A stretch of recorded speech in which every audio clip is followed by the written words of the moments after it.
प्रेम म्हणजे नक्की काय असतं? हा प्रश्न जितका जुना आहे तितकीच त्याची उत्तरं वेगवेगळी आहेत. कुणासाठी प्रेम म्हणजे त्याग, तर कुणासाठी हक्क, कुणासाठी ते वेड असतं, तर कुणासाठी शांतता. ऋतुचक्र प्रेमाचा एक वेगळा प्रवास. पुण्यातील त्या जुन्या वाड्याच्या बाल्कनीत बसून आजोबा विनायकराव शांतपणे चहा पित होते. समोरच्या बागेत त्यांची नातईश्वरी आपल्या मोबाईलमध्ये गुंतली होती. अचानक तिने मान वर केली आणि विचारलं, आजोबा, तुम्हाला प्रेम म्हणजे काय वाटतं? आजकालच्या भाषेत सांगायचं तर हे सगळं खूप कॉम्प्लिकेटेड असतं का? विनायकराव हसले. त्यांनी चहाचा कप खाली ठेवला आणि म्हणाले, ये इथे बस, तुला एक गोष्ट सांगतो. कदाचित तुला तुझ्या प्रश्नाचं उत्तर मिळेल. सुरुवात एका भेटीची. ही गोष्ट आहे साधारण 40 वर्षापूर्वीची. विनायकराव तेव्हा नुकतेच नोकरीला लागले होते. साध्या राहणीमानाचे पण विचारांनी पक्के असलेले विनायक. त्या काळात अरेंज मॅरेजचा जमाना होता. सुलेखाला त्यांनी पहिल्यांदा एका लग्नकार्यात पाहिलं होतं. सुलेखा चंचल, हसरी आणि डोळ्यांत विलक्षण चमक असलेली मुलगी. दोघांचं लग्न झालं. पण प्रेम लगेच होतं का? नाही. सुरुवातीचे दिवस फक्त एकमेकांना समजून घेण्यात गेले. सुलेखाला साहित्याची आवड होती तर विनायकरावांना गणिताची. ती तासनतास कविता वाचायची आणि हे तासनतास हिशोब मांडायचे. संकटातील साथ. लग्नानंतर 2 वर्षांनी विनायकरावांची नोकरी सुटली. घरची परिस्थिती बेताची झाली. विनायकराव खचून गेले होते. त्यांना वाटलं सुलेखा आता चिडचिड करेल, माहेरी निघून जाईल.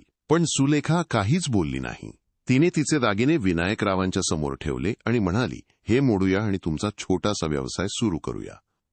दागिने परत येतील, पण तुमचा आत्मविश्वास गेला तर तो परत येणार नाही. त्या दिवशी विनायकरावांना प्रेमाचा पहिला अर्थ समजला.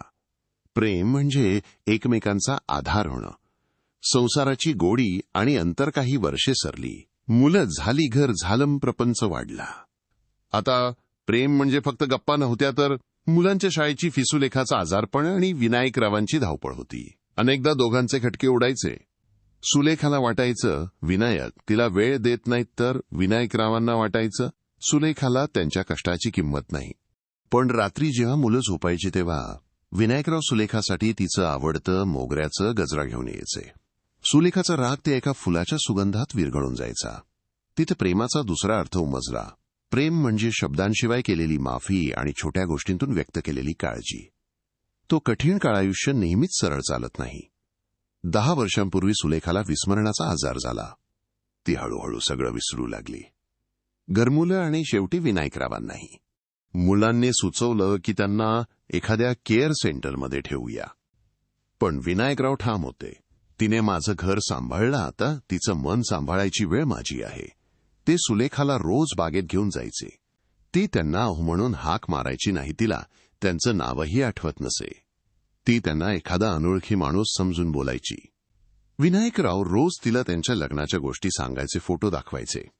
ती फक्त हसायची.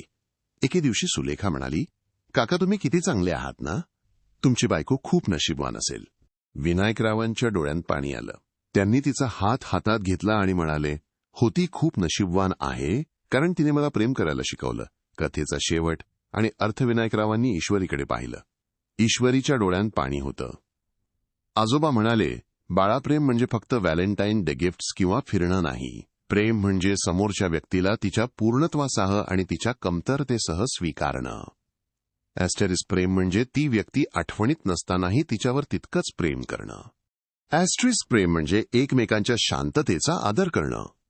ॲस्टेरिस्क. प्रेम म्हणजे स्वतःपेक्षा दुसऱ्याच्या सुखाचा विचार आधी करणं. विनायकराव पुढे म्हणाले, आज सुलेखा आपल्यात नाही, पण या बागेतल्या फुलांमधल्या, घराच्या कोपऱ्यात आणि माझ्या प्रत्येक श्वासात ती आहे. हेच प्रेम आहे.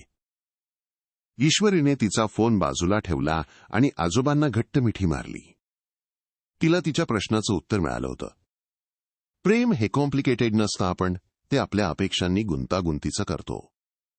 प्रेम हे तर पावसाच्या पहिल्या थेंबासारखं शुद्ध आणि मातीच्या सुगंधासारखं खरं असतं. ग्रेटर दॅन सार. प्रेम ही एक भावना नसून ती एक कृती आहे जी आयुष्यभर निभवावी लागते. ईश्वरीने तिचा फोन बाजूला ठेवला आणि आजोबांना घट्ट मिठी मारली. तिला तिच्या प्रश्नाचं उत्तर मिळालं होतं. प्रेम हे कॉम्प्लिकेटेड नसतं, आपण ते आपल्या अपेक्षांनी गुंतागुंतीचं करतो. प्रेम हे तर पावसाच्या पहिल्या थेंबासारखं शुद्ध आणि मातीच्या सुगंधासारखं खरं असतं. ग्रेटर दॅन सार. प्रेम ही एक भावना नसून ती एक कृती आहे जी आयुष्यभर निभवावी लागते. तुम्हाला ही कथा कशी वाटली? नक्की कमेंट, शेअर, लाईक आणि सबस्क्राईब करा.